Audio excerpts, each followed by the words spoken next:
Hello everyone, আসসালামু আলাইকুম। কেমন আছেন সবাই? আশা করছি আল্লাহর রহমতে সবাই ভালো আছেন। আমরাও আলহামদুলিল্লাহ ভালো আছি। আপনারা সবাই ঈদের কেনাকাটা কতদূর কমপ্লিট করতে পেরেছেন? আমি তো পুরাই কমপ্লিট করে ফেলেছি। বাড়িতে যাবার আগে এটাই ছিল আমার শেষ কেনাকাটা। আর এটা আমাদের জন্য না, আমার আব্বু-আম্মু আমার মেয়ের জন্য বলেছে ঢাকা থেকে কিনে নিয়ে যাবার কথা। এইজন্য আমরা এখান থেকেই ওর ড্রেস, জুতা সাথে অন্যান্য বেশ কিছু জিনিস কিনে নিয়ে যাচ্ছিলাম। যেদিন বাড়িতে আসবো তার আগের দিন এখানে পাশের বাসার ভাবি আমার জন্য একটা উপহারই বলতে পারেন সাজিয়ে পাঠিয়ে দিয়েছেন। এখানে আছে ডিম ভর্তা, শুটকি মাছের ভর্তা, ধনিয়া পাতার ভর্তা, আলু ভর্তা, আর এখানে আছে ভাতের সঙ্গে ঝুরঝুরা ভাত যেটা বলে আলু দিয়ে। এই খাবারটা আমার অনেক অনেক বেশি পছন্দ। ভিডিওতে যেমন দেখছেন এত দ্রুত তো খাইনি, তবে সত্যি দ্রুতভাবেই খেয়েছি। আর ভাবি মাশাআল্লাহ অনেক ভালো রান্না করেন। তার রান্নার ফ্যান আমি। সবকিছু কেনাকাটা তো ডান, এখন এগুলা গুছানোর পালা। তো ভাবলাম ব্যাগটা গুছাই আর আপনাদের সঙ্গে একটু একটু করে দেখাই কি কি কিনেছি। তবে যতটুকু দেখানোর দরকার ছিল অতটুকু দেখাতে পারিনি। এখানে প্রথমে একটা পাঞ্জাবি দেখেছেন, তারপর একটা ড্রেস, এখানে আরো ২ টা ড্রেস। এগুলো আসলে ঈদের জন্যই কেনাকাটা। আসলে শুধু ঈদই না, ঈদের পরেও যাতে পড়তে পারি এমন হিসাব করেই কেনা। আর এই ড্রেসটা আমার ননদ আমাকে গিফট করেছেন। পাশাপাশি আমি আরো অনেক কিছু গুছায় এনেছিলাম যেগুলো আসলে বলবার কিছু নাই। ড্রেসগুলো আপনারা আগেই দেখেছেন, বাড়িতে যে পরবো সেই উদ্দেশ্যেই নিয়ে যাচ্ছিলাম। আর এই ড্রেসটা আমার মেজো আমার মেয়েকে গিফট করেছে। এই ড্রেসটা তো আমার মেয়ের পরা আগেই দেখেছেন, ওর ঈদ শেষ। আসলে বাড়িতে গেলে সবাই দেখা যায় যে একটু ফুলানো ড্রেস দিবে। তো ভাবলাম গরমের ভেতরে আমার মেয়ের জন্য কিছু নরমাল ইউজের ড্রেসই আমরা গিফট করি ওকে। আর এখানে কিছু হেয়ার ব্যান্ড ছিল যেগুলো আমার মেয়ে যখন ছোট ছিল আরো, তখন আমি কিনেছিলাম। তো একটায় ১০ টা ছিল আর একটায় ৫ টা ছিল। পাশাপাশি আরো অনেক কিনেছিলাম। তো বাড়িতে যাবে কসমেটিক্স, ছোট মানুষ না নিলে কি হয়? তো আমি নিয়ে নিয়েছিলাম। আর এই যে এই ২ টা ক্লিপই শুধু আমরা কিনে দিয়েছি, সাথে আরো একটা বড় টাইপের ক্লিপ। আর এখানে জুতার সমাহার। এই ক্লিপগুলাই আসলে আমরা কিনে দিয়েছি। সাথে আরো অনেকগুলি ক্লিপ দেখবেন, কসমেটিক্স। আর এইটা হচ্ছে আমার মেয়ের ঈদের মেইন ড্রেস। আর সাথে এক জোড়া জুতা আছে। এই ২ টা জিনিসই আমার আব্বু-আম্মু আমার মেয়েকে গিফট করেছেন, কিনেছি আমরা। শুধু যে আমার মেয়ে পেয়েছে তা কিন্তু না, আমরাও পেয়েছি। তো বাড়িতে যাবার পর সেগুলো আপনাদের সঙ্গে শেয়ার করব। আর এক্সাইটমেন্টের কারণে এই ২ টা জিনিস আপনাদের আগেই দেখায় ফেললাম। যেতে নাহি দিতে চাই, তবু যেতে দিতে হয়। এই কথাটা মনে বলতে বলতে আপনাদের ভাইয়া আমাদের বিদায় দিয়ে দিয়েছে। আসলে ঈদের সময় আমরা সবসময়ই কিছুদিন আগে বাড়িতে পৌঁছায় যাই। কারণ আপনাদের ভাইয়ার ছুটি কবে হবে সেই হিসাব করতে গেলে ২ টা টিকিট ম্যানেজ করা খুব কঠিন। আর এখন তো মেয়ে হয়ে গেছে, তাই আমাদের আগেই চলে যেতে হয়।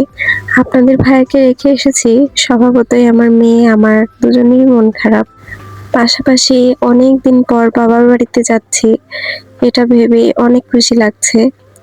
আমি যখন ঈদের সময় বাড়িতে জার্নি করি তখন আমার কানে সবসময় গ্রামীণ ফোনের যে একটা গান ছিল, স্বপ্ন যাবে বাড়ি আমার, এই গানটাই শুধু কানে বাজে।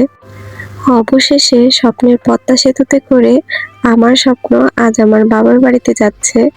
আর বাড়িতে যাবার পরে আমি তো বিভিন্ন কাজে ব্যস্ত হয়ে গেছি। সকালে ঘুম থেকে উঠে আমার আম্মুর প্রথম কাজ আমার মেয়ে কি খাবে ওই খাবারটা রেডি করা। তো এখানে আমার আম্মু মুরগির মাংস রান্না করে নিচ্ছিলেন। আসলে এদিন আমার কলেজের কিছু কাজ ছিল, তার জন্য খুব দ্রুত করেই মেয়েকে খাওয়ায়ে এখানে বের হয়ে গেলাম। কলেজে যাবার পরে আমার মেয়ে তো অনেক খুশি, কারণ আশেপাশে অনেক খোলা জায়গা, ও ইচ্ছা মতো দৌড়াতে পারছে, খেলা করতে পারছে। আর সাথে তো ওর বান্ধবী আছেই, মানে আমার আম্মু। আর এই সুযোগে আমি বেশ কিছু ভিডিও ক্লিপ নিয়ে নিচ্ছিলাম। এখানে আমি বেশ কিছুটা সময় বসেছিলাম আর ভাবছিলাম ১ টা বছর পরে এখানে আর আমার কখনোই আসা হবে না। এটা ভাবতেই আমার অনেক খারাপ লাগা কাজ করছিল। যাই হোক, সন্ধ্যায় আমরা বাইরে গিয়েছিলাম এখানে ফুচকা খেতে। আর এই খাবারটা আমার মোস্ট ফেভারিট একটা ফুড। খুব পছন্দ করি এটা। আমার যখন রাগ হয় তখন আপনাদের ভাইয়া আমাকে কিন্তু ফুচকা এনে দেন আর আমার রাগ একদম হাওয়াই মিঠাইয়ের মতো গলে যায়। আর আমি তো এটা বলতে পারি আমাদের এলাকার এই ফুচকাটা অন্যান্য সব জায়গার থেকে ৩ গুণ বেশি ভালো। খাওয়া-দাওয়া শেষ করে বাড়িতে তো চলেই আসছিলাম। আসবার পথে দেখলাম এখানে আমাদের শহরে ২-৩ টা স্টল এরকম তৈরি হয়েছে। মার্কেট বলা চলে। তো গিয়ে দেখলাম যে অনেক কিছু বিক্রি হচ্ছে এখানে। মেলাতে আমরা যেমন জিনিসপত্র কিনতে পাই ঠিক তেমনভাবেই স্টলগুলো সাজানো আছে। আর এটা এখন শুনলাম যে সবসময়ই অন থাকে। যখন গেলাম গিয়ে তো অনেক কিছু দেখলাম। আর ক্লিপ দেখবো আমার মেয়ের জন্য নিবো না তা কি কখনো হয়? তো এখানে আমিও ক্লিপ নিয়ে নিয়েছিলাম। এখানে শুধু ক্লিপই না মেয়েদের জামাকাপড় আসলে বলা চলে মার্কেটটা মেয়েদেরই জন্য। কারণ এখন আমার হঠাৎ মনে হচ্ছে এখানে তো কোনো ছেলেদের কিছু দেখলাম না। যাই হোক ছেলেরা আসলে সব দিক থেকে পিছায়ে এটা দেখলেও বোঝা যায়। এইজন্যই হয়তোবা বলে লেডিস ফার্স্ট। তো এই তো ক্লিপ নিয়েছি। তারপরে এখানে অনেক চুড়ি ছিল। আর চুড়ি তো আমার অনেক বেশি পছন্দ। তারপর এইখানে দেখলাম কিছু জামাকাপড় ছিল, জুতা ছিল, ব্যাগ ছিল, মেয়েদের দৈনন্দিন জীবনে ব্যবহারের কিছু জিনিসপত্র ছিল, ঘর সাজানোর জিনিসপত্র। তবে অন্যান্য মার্কেটের তুলনায় এখানে আমার দাম একটু বেশি মনে হয়েছে। তবে ঘুরে বেড়ানোর জন্য বা মেলার একটা ভাইব পাওয়ার জন্য জায়গাটা একদম পারফেক্ট। ভিডিওর এই পর্যায়ে এসে আমার ভিডিওটি যদি আপনাদের কাছে একটুও ভালো লেগে থাকে তাহলে অবশ্যই আমার চ্যানেলটি সাবস্ক্রাইব করবেন। আর যদি খুব বেশি ভালো লেগে থাকে তাহলে লাইক দিয়ে আমার পাশেই থাকবেন। এই ভিডিও থেকে শুরু করে সামনের বেশ কয়েকটা ভিডিও আমার খণ্ডচিত্রের ভিডিও হবে। কারণ বাড়িতে এসে কখন কোন সময় পার করি তার ঠিক নেই। যখন একটু ভালো টাইম স্পেন্ড করি তখন অনেক সময় আছে মনেই থাকে না। আর যখন মনে থাকে ওই সময়ের ভিডিওটাই আমি আপনাদের সঙ্গে শেয়ার করি। যাই হোক ক্ষমা সুন্দর দৃষ্টিতে দেখবেন। এইবার মেলার মূল আকর্ষণ এই তো মেয়েদের জন্যই এই স্টলটাও তৈরি করা। তবে এখানে মেয়েদের দেখিনি, বলা চলে ছেলেরাই খাচ্ছে। যাই হোক এই স্টলটা হচ্ছে আচারের। এখানে বিভিন্ন ধরনের আচার পাওয়া যাচ্ছিল যেটার দাম আমার কাছে একটু বেশি মনে হয়েছে। ভাগ্নি এসেছে অনেকদিন পর মামার বাড়িতে। একটা কেক কাট না করে তো ভাগ্নিকে ওয়েলকাম করা সম্ভবই না। এইখানে আমার ভাই একটা কেক কিনে এনেছিল তো আমি কিছু ভিডিও ক্লিপ নিচ্ছিলাম। এত ছোট বয়সে ভালোবাসা তো বোঝা যায় না। তবে আমার মেয়ে ওর মামা বলতে অনেক পাগল আর মামাও কিন্তু তার ভাগ্নি বলতে অনেক পাগল। ওদের সম্পর্ক যেন লাইফ টাইম ভালো থাকে সেই দোয়া করবেন।